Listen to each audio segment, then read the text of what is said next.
Hola, mi nombre es Luis Germán Alamilla, con matrícula 723404 de la materia Derecho Mercantil. Estaré haciendo este video con el propósito de ser evaluado para la actividad integradora número 1 del primer parcial. Para poder hablar del derecho mercantil y del derecho civil, podemos partir desde un punto, ¿no?, significativo desde la historia, o sobre lo que dicen que probablemente haya sido el inicio de lo que hoy conocemos como el derecho mercantil o el derecho civil y sus ramificaciones. Esto se da en el México prehispánico, cuando los mercaderes y los comerciantes se empiezan a volver personas honradas y muy importantes dentro de la sociedad, y empiezan a culturizar esto de los mercaderes y los comerciantes en base a reglas y leyes para poder seccionar las personas que realmente eran, como dicen, honradas, de las personas que no lo eran. Entonces empiezan a hacer no leyes como tal de materia legal, pero empiezan a hacer sus reglas, empiezan a darle importancia al comercio y sobre todo empiezan a dar condiciones sobre ciertos factores que se hacían o no hacían, para posteriormente venir los españoles en el México colonial a implementar el orden jurídico español, lo cual evoluciona todo y desde ese momento en adelante todo empieza a ser realmente rápido la evolución del derecho mercantil, puesto que para empezar hacen la universidad por los años 1581 aproximadamente, y la autoriza Felipe II, es el que la autoriza. Y desde ese punto nos saltamos al Código de Comercio en 1854, que es el primer Código de Comercio que se hace. Lo hace Antonio López de Santa Anna, que lo conocemos también como el Código de Lares, que fue el primer Código de Comercio mexicano. Y a partir de ahí, en 1883, tenemos el derecho mercantil, adquiere carácter federal en la República Mexicana. Al ser reformada la Constitución, en 1888 se promulga ya como tal el Código de Comercio, y en 1889 se promulga en la República Mexicana un nuevo Código de Comercio, que es ya el que le da la pauta para lo que conocemos hoy en día, que entra en vigor el 1 de enero de 1890. Ya es algo que realmente hace mucho, no tiene mucho que pasó.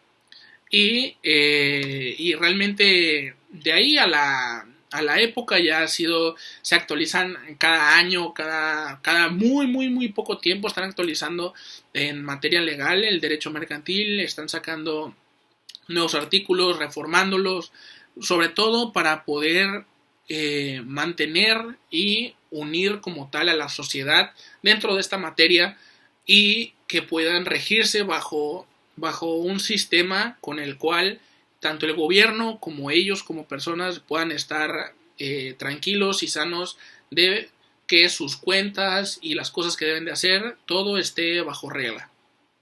Teniendo esto en cuenta, podemos hablar sobre el derecho mercantil y el derecho civil.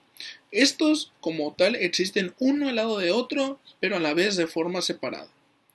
El derecho mercantil se define como el conjunto de normas jurídicas que regulan a las personas, las relaciones, los actos y las cosas que tienen que ver con el comercio. A diferencia de el derecho civil regula las relaciones jurídicas privadas en general.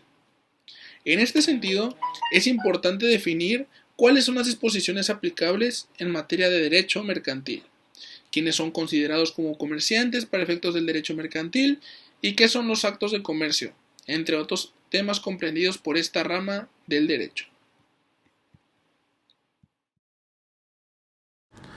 Ya teniendo esto en cuenta, podemos hablar sobre el derecho mercantil y el derecho civil. Estos existen uno al lado del otro, pero a la misma vez de forma separada. El derecho civil lo podemos definir como el conjunto de normas jurídicas que regulan tanto a las personas como a las relaciones, los actos y las cosas que tienen que ver con el comercio en general. Por otro lado, el derecho civil regula las relaciones jurídicas privadas en su generalidad. El Código de Comercio regula todo lo referente a la materia mercantil a través de algo llamado el Acto de Comercio, por la cual se delimita el ámbito de lo mercantil. Bueno, entrando en los actos de comercio, ¿qué podemos establecer como un acto de comercio? Bueno, los actos de comercio como base podemos decir que son aquellos actos jurídicos celebrados tanto por personas físicas o morales, comerciantes o no, que produzcan efectos jurídicos regulados como tal por el derecho mercantil. En caso de que haya duda que si alguno de estos actos de comercio no sean jurídicos, un árbitro judicial será quien podrá determinar si este acto se establecerá como jurídico o no. En México, los actos de comercio son regulados por el Código de Comercio y otras leyes mercantiles, y a falta de disposiciones en estas mismas leyes, sean aplicables las disposiciones contenidas en el Código Civil Federal.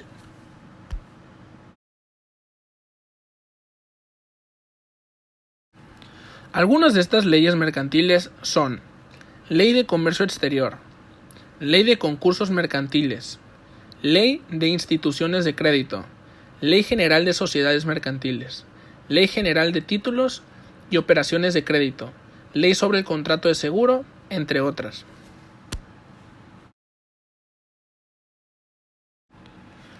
El acto de comercio como tal lo podemos definir desde dos puntos de vista, el subjetivo y el objetivo.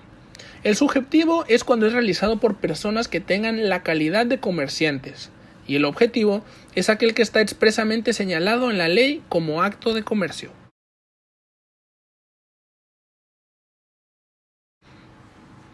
Hay que tener en cuenta que cuando un particular realiza actos de comercio, queda sujeto a las disposiciones de la legislación mercantil.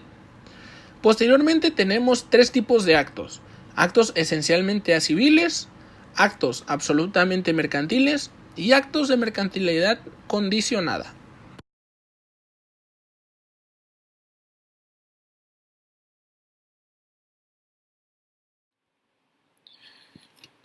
Ya en este punto podemos empezar a hablar sobre la empresa como entidad y sus elementos.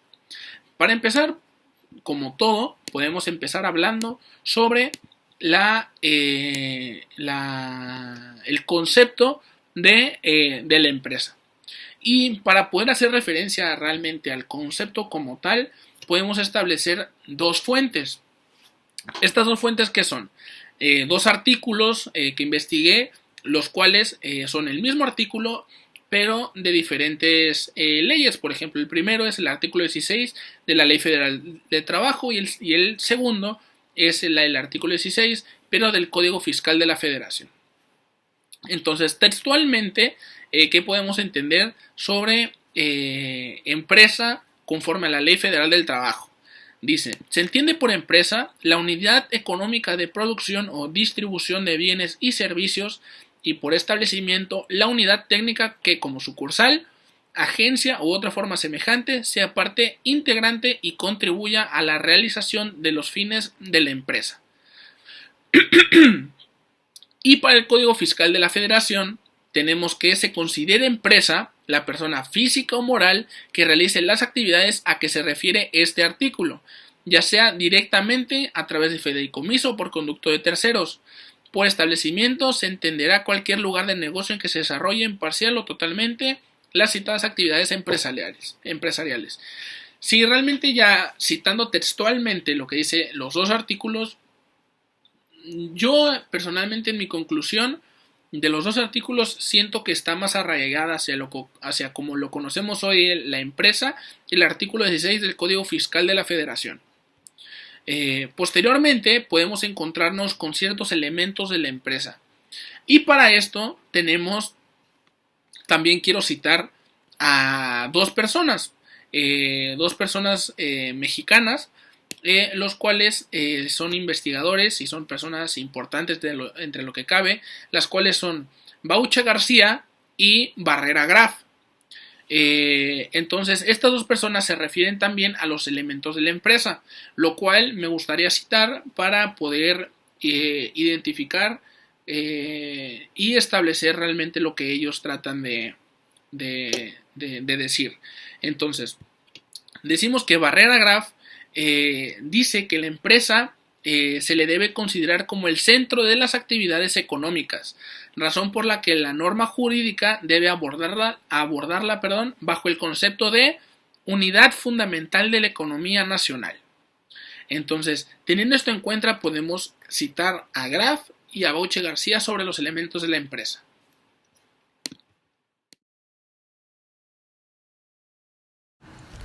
Para Graf, los elementos son personales, en los que se ubican los trabajadores, empleados y funcionarios, así como sus elementos reales integrados por el patrimonio y las actividades que éste realice. El mismo autor, en su obra Tratado de Derecho Mercantil, señala que los elementos de la empresa son 2. Subjetivos y objetivos. Los subjetivos que se integran por el empresario y el personal, y objetivos formados por Hacienda. Por otro lado, para Bauche García, la empresa está formada por 3 tipos de elementos: los objetivos o inmateriales, los subjetivos y los corporales. El primero es como Hacienda, la clientela, derecho de arrendamiento, propiedad industrial y el derecho de autor. El segundo están integrados por el empresario, individual o colectivo, y los auxiliares que pueden ser dependientes o independientes. Y por último, el tercero, los corporales, pueden ser los que son como la maquinaria, los muebles, materias primas y mercancías.